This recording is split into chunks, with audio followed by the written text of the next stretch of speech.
今天來分享 Spine Goodo 的工作流。對於剛接觸的新鮮玩意兒，官方文檔永遠是首選的參考資料。鏈接我會放在評論區。上來的第一步當然是安裝，它提供了2種引用的方式。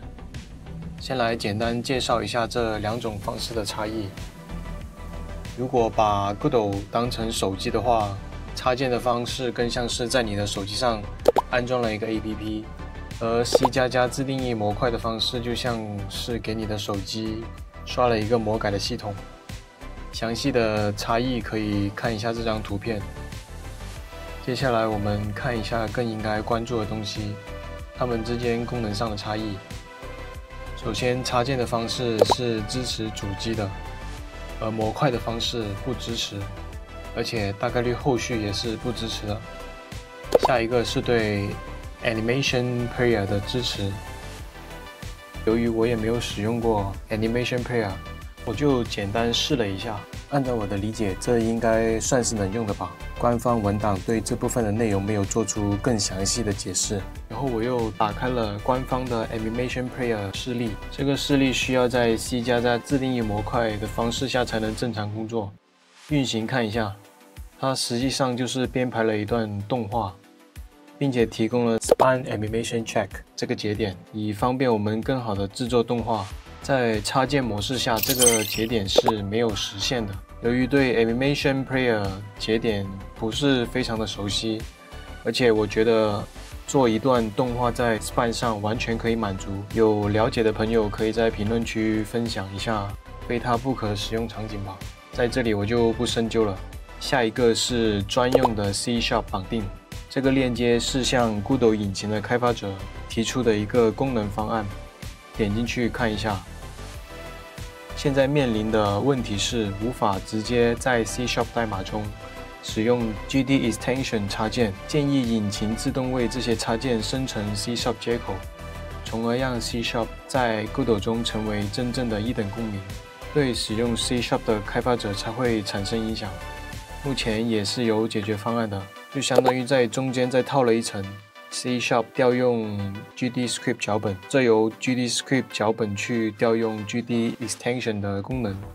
最後一點是插件的方式缺少了部分的編輯器功能。我直接在 Goodo 中展示一下是什麼個情況吧。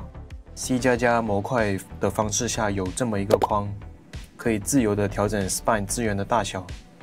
在插件模式下則沒有這麼一個框，但是通過Node2D 的屬性完全可以實現相同的效果，我覺得影響不大。我在問你影響大在哪？我覺得影響大。影響在哪？你他媽現在跟我說，沒有野区信息。影響在哪？沒有野区信息。來，吞了也沒。所以綜上所述，我更加推薦使用入侵性更小的插件方式。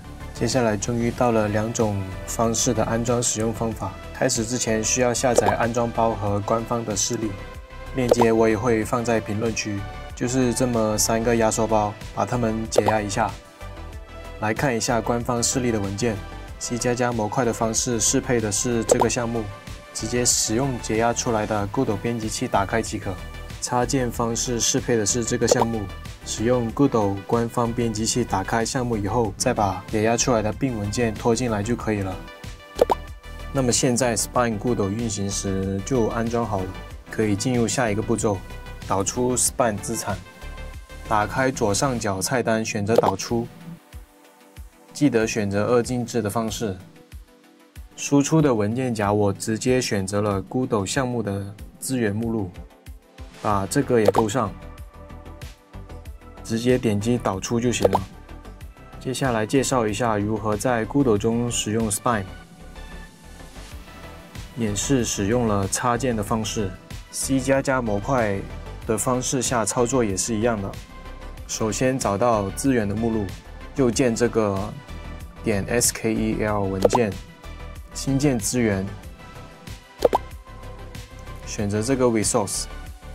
你也可以給這個資源改個亮名字，我就不改了。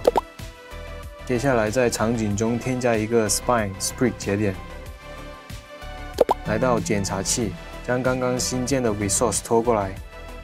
點擊展開，再把這2個資源拖到對應的位置，此時 Spine 資產在 Google 中的配置就完成了。需要說明的是，在 Spine 動畫修改以後，不需要重複上述的步驟，也不需要重啟 Godot， 直接將導出來的文件覆蓋原來的文件就可以了。最後介紹一下 Spine API 的基本使用。首先來看一下 Spine Split 節點的文檔，最核心的就是這個 Get Animation State 方法，它是怎麼描述的呢？返回一個動畫狀態，這個動畫狀態是幹嘛的？ Animating the skeleton， 讓骨骼動起來。繼續點進去看一下這個 Spine Animation State， 沒有任何可以修改的屬性，純的都是動畫相關的方法。什麼 End Animation、Clear Tracks、Set Animation 全在這裡。挑個最核心的方法 Set Animation。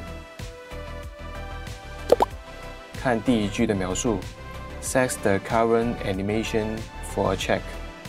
設置軌道當前的動畫，這個方法需要啥參數啊？動畫名、字符串、loop 是否循環、布爾值、check ID 軌道的編號、int 起火了，開稿。為了更加直觀，我稍微修改了一下這個04號案例的腳本，它原來是長這樣的。我定義了一個變量，在 ready 階段先獲取到動畫的狀態，然後將初始動畫設置為 idle。在 POSIX 方法裡面檢測鍵入，修改骨骼的朝向，並播放 One 動畫。當鬆開按鍵時，重新播放 idle 動畫。老祖宗曾經說過，給你魚就不如教你釣魚。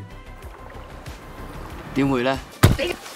如果有時候 API 藏得比較深，在 Godot 文檔中找不到，我們可以利用一下官方提供的 API 手冊。他說，將幾乎所有的 Spine 運行時 API 都映射到了 GDScript。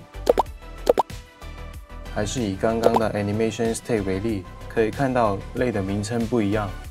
Godot 中的動畫狀態是 Spine Animation State， 為什麼要加這個 Spine， 我就不知道了。Godot 中也沒有其他叫 Animation State 的類。至於屬性和方法名，它遵循了 Godot 的命名規則，將小頭蜂改成了 Snake 命名。好了，收工 ，See you。